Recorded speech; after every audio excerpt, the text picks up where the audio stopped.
Olá, eu quero falar com você hoje sobre uma alegria diferente. Hoje pela manhã eu vi um tweet que me chamou muita atenção. Alguém de algum jornal, que eu não lembro qual que era, estava reclamando que o Procurador-Geral da República não tinha se manifestado de forma alguma publicamente sobre nada relacionado ao coronavírus, sobre o melhor método de tratamento, o que ele pensava, o que ele tinha para dizer. E o tweet que eu vi era uma resposta a esse comentário infeliz da jornalista e tinha uma sabedoria muito simples, e impressionante nesse Twitter. O tweet dizia o seguinte: o Procurador-Geral da República não é infectologista e nem gestor de crise econômica. Nós vivemos uns tempos meio obscuros, porque muitos acreditam mais no que um famoso diz do que aquilo que um especialista de fato diz, seja em qualquer área.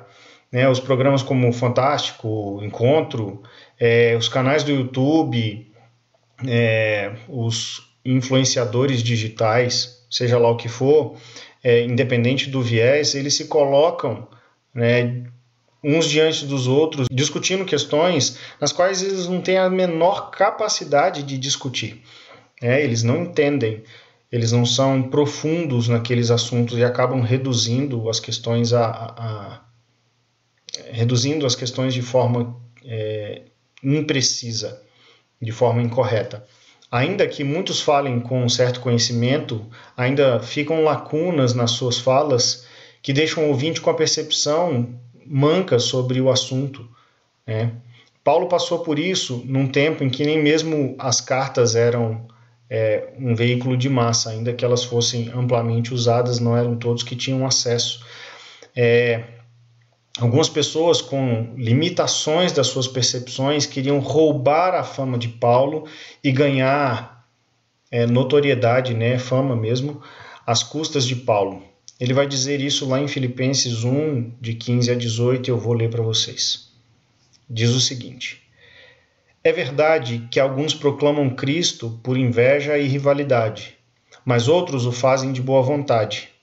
Estes o fazem por amor, sabendo que estou incumbido da defesa do Evangelho.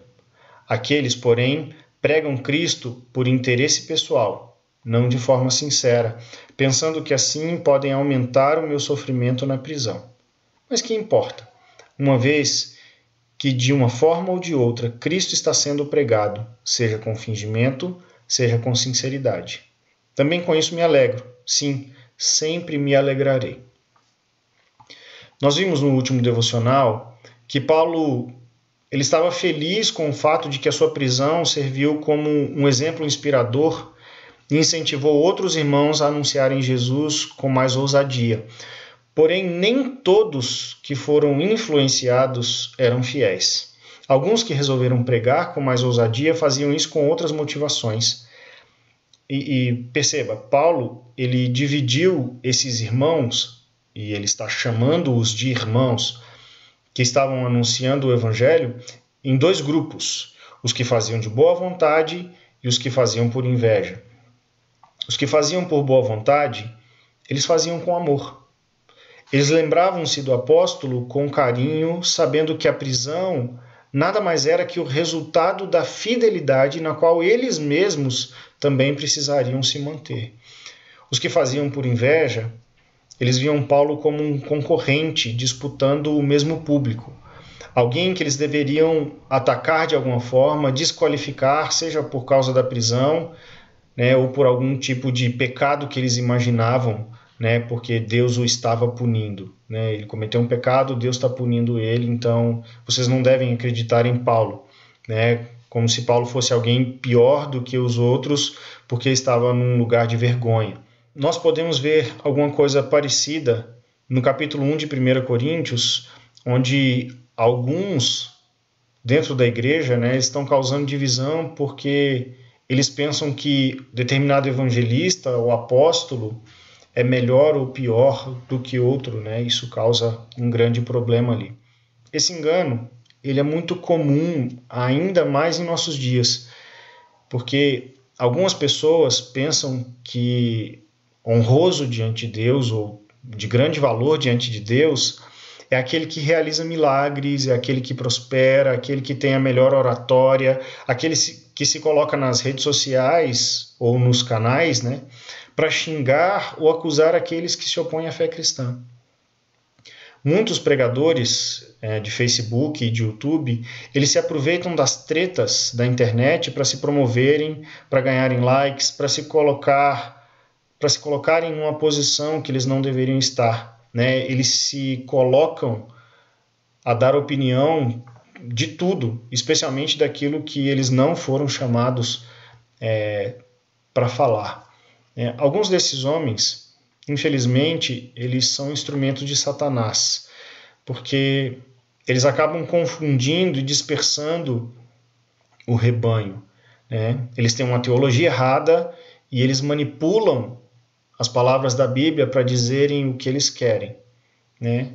Outros, eles têm até uma teologia correta, pregam com fidelidade ao texto, mas acabaram permitindo que os corações fossem corrompidos, né, pelo like, pela fama, pelo alcance da mensagem.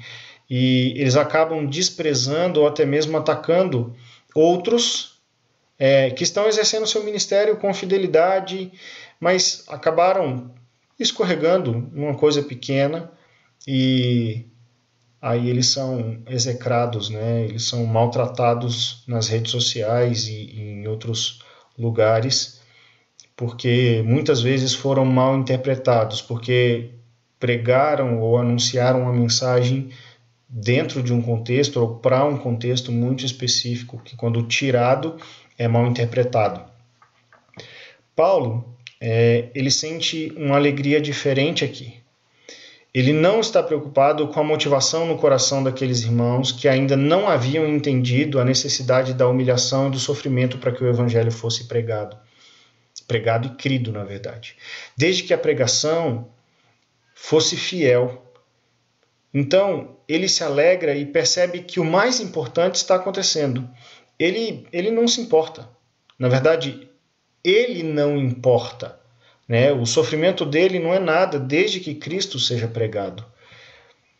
Como eu disse no começo, nós estamos numa geração escrava das opiniões dos influenciadores, pessoas que se deixam levar por essa quantidade de fama, seja do pregador X, Y, enfim.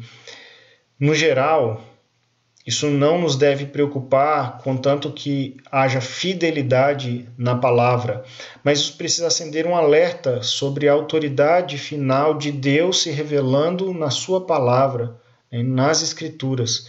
O que nós precisamos prestar atenção é no conteúdo do Evangelho e na verdade absoluta das Escrituras pregada com fidelidade.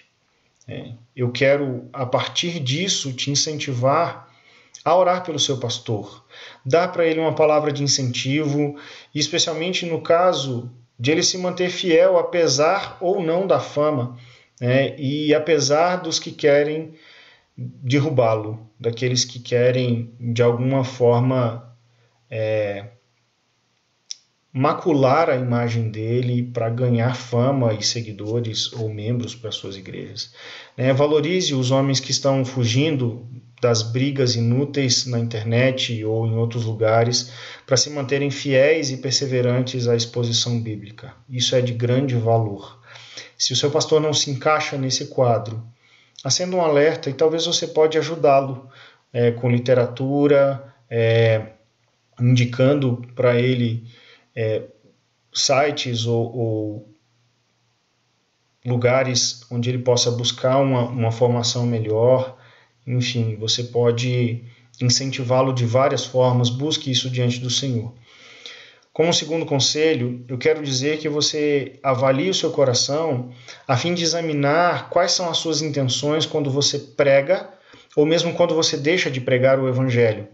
Examine se no seu coração existe temor aos homens.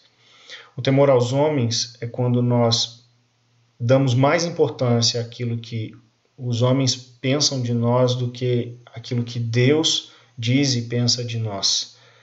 Então, avalie seu coração. Examine também se não existe uma tentativa de tomar o lugar do Espírito Santo no convencimento das pessoas, o que na verdade é idolatria. Quando nós pregamos, quando nós falamos, nós precisamos estar certos de quem realiza a obra é o Espírito Santo. Nós apenas precisamos deixar a palavra com fidelidade e amor.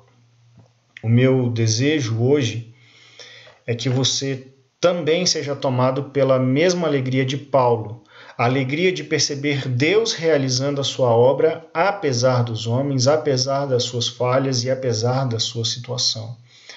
E que esse objetivo de ver a palavra pregada seja tão importante, tão caro, de forma que a sua alegria esteja alicerçada nisso. Tá? Nesses dias de pandemia, né, de confinamento, nós não podemos deixar de notar que os milagreiros, né, eles estão em silêncio. E os pregadores fiéis é que estão provendo uma resposta bíblica para o sofrimento e para o temor das pessoas nesse momento. Que a mensagem ela tem encontrado corações cada vez mais sedentos, porque a incerteza faz isso, né? E o meu desejo é que encontremos todos, né? Ou que nos alicercemos todos na certeza de que Cristo é o Salvador, né? Eu quero ainda te desafiar a alegrar-se como Paulo, quando a mensagem do Evangelho que liberta mais um da cegueira causada pelas tentações da aprovação humana, para que o Deus encarnado seja recebido por essa pessoa, que Jesus Cristo seja recebido como Salvador e a alegria também delas.